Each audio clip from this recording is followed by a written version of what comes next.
Un homme solide, c'est quelqu'un qui est bien dans son esprit, dans son corps et dans son environnement. Regarde le film Limitless. Au début, Bradley Cooper joue un type paumé. Il prend une pilule qui décuple ses capacités mentales. Et la première chose qu'il fait, c'est pas d'aller chercher de l'argent ou des contacts. Non. Il commence par ranger son appartement, nettoyer, remettre de l'ordre. Et il le dit lui-même. Comment j'ai pu vivre dans un endroit pareil? Pourquoi? Parce que de l'ordre extérieur reflète l'ordre intérieur. Quand ton environnement est en bordel, ton esprit l'est aussi. C'est pour ça qu'un homme discipliné range, nettoie, répare. Après avoir remis de l'ordre dans son appartement, Bradley Cooper ne s'arrête pas là. Il se regarde dans le miroir et réalise qu'il doit aussi remettre de l'ordre dans son image. Nouvelle coupe de cheveux, vêtements propres, bien ajustés, une allure soignée. Bref, il se transforme de l'intérieur et de l'extérieur. Parce que l'image que tu renvoies compte énormément.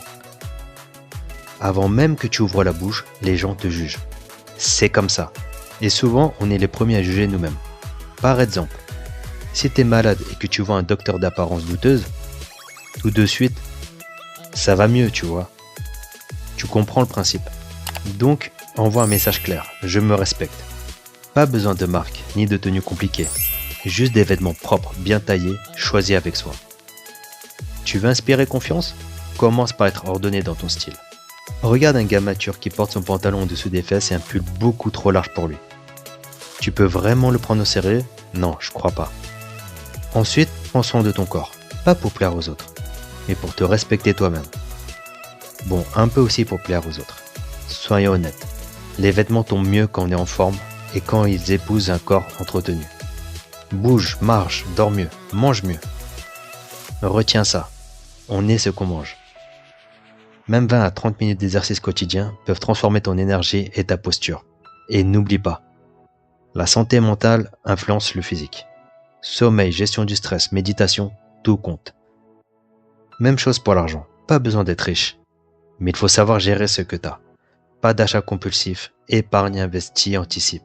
Ces petites habitudes créent une base solide qui t'éloigne du stress et de la dépendance. Et en parlant d'indépendance, ce n'est pas juste financière, c'est aussi mental. Pense par toi-même. T'as pas besoin de validation constante. Agis selon tes principes, pas selon la tendance. Lis, apprends, écoute des podcasts. Regarde des vidéos qui t'élèvent. Mais surtout, fais le tri dans ce que tu entends. Tout le monde donne son avis, mais toi, réfléchis par toi-même. Croise les infos. Un homme solide n'est pas un suiveur. Quand tout le monde panique, toi, ancre-toi. Reste impassible, prêt à gérer la situation. Même quand c'est tendu, garde ton calme, regarde droit et parle avec assurance. Sache encaisser les coups, les échecs, les critiques, les refus. Prends-les en avance. Il n'y a rien de pire qu'un homme qui se plaint sans cesse. Garde le sourire même quand la vie te met à terre. Le respect se gagne dans la tempête, pas quand tout va bien. Tu sais maintenant comment mettre de l'ordre dans ton esprit, ton environnement et ton apparence. Mais ça, ce n'est qu'une partie du tableau. Si tu veux vraiment devenir un homme solide, regarde aussi la vidéo sur le langage corporel et celle qui révèle ta force de caractère. L'ensemble forme un tout qui te fera devenir une meilleure version de toi-même. À tout de suite.